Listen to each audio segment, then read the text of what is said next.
Hello gas, अहिले चाहिँ हामी मेची खोला पुगिसकेको छौँ। अहिले चाहिँ ठुलो बाढी भएर चाहिँ अहिले हामी यहाँ तर्दै चाहिँ खोला आयो, बगायो झन्डै हो। यत्रो पेन भिजियो मेरो हो। यहाँ खोला तर्न आँटिरहेको छौँ किनभनेपछि आज चाहिँ पानी परेर हामी निक्लिँदाखेरि हो, अघि तल काँकर भिट्टामा भिडियो पनि हेरिराखेको थिएँ मैले। एउटा दिदीलाई चाहिँ खोलाले बगाइराखेको रहेछ, उसलाई चाहिँ बगाउँदा झन्डै चाहिँ रेस्क्यु टिमहरूले चाहिँ निकालेको रहेछ उसलाई हो गाइस। अहिले चाहिँ हामी यो बाउनाङको बाटो आउँदैछौँ किनभनेपछि खोला त त्यति ठुलो छैन, अलिअलि मात्रै बढेको रहेछ।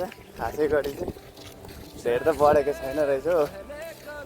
मान्छे त्यो तर्नु सकिन्छ तर अलिकति आँटिलो हुनेहरू मात्रै होइन, यो सानो खोला पनि भनेर तपाईँहरू नसोच्नु होला हो, मान्छे बगाउनु सक्छ। हेर्दा सानो देखिन्छ यो खोला चाहिँ हो, किनभनेपछि एकदमै यो खोला चाहिँ ठुलो छ।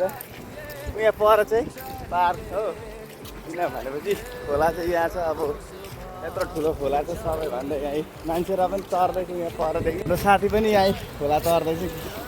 यो खोला जम भइसक्यो किनभने अब म पनि तर्न आँटेको छु। खोला चाहिँ खासै ठुलो छैन,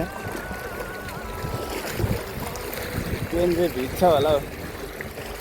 पट्टुमा हामी फाल्यौँ भने मान्छे के गर्नु, त्यहाँ पर डुबिसक्यो एउटा दाइजु, त्यहाँ धेरै पानी रहेछ भनेपछि त्यहाँ तर्दै चाहिँ खोला आयो, बगायो झन्डै हो, भिजिसक्यो। यति खोलामा पानी छ हौ, किनभनेपछि अब म चाहिँ किनभने यो डाँडाबाट चाहिँ जाँदा कि म चाहिँ खोला तर्नु सकेको छैन हो। यहाँ ढुङ्गाहरू छ, खोलाहरू छ, बाढी एकदमै भयङ्कर बाढी छ क्या। अब म तर्दैछु किनभनेपछि अब मेरो पालि आयो क्या, कसरी तर्नु म त अचम्म लाग्दैछ। पानी धेरै भएर म त मेरो त फिक्स लुगा भिज्छ जस्तो लाग्दैछ क्या, मेरो लुगा चाहिँ भिज्छ जस्तो लाग्दैछ। ल गाइस, म चाहिँ अहिले किनभनेपछि डर पानी चाहिँ अलिक मोबाइल पनि सम्हाल्नु पर्ने हुन्छ। यो डर होला मेरो यी सबै पेन्सिल भिजिसक्यो। अब ठुलो खोला रहेछ हो, यत्रो ठुलो खोला यत्रो ठुलो खोला रहेछ। सबै भिज्यो नि मेरो पेन्टहरू,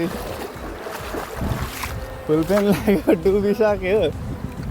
यहाँ चाहिँ दाइले चाहिँ नानी बोकेर खोला तार्दै हुनुहुँदैछ।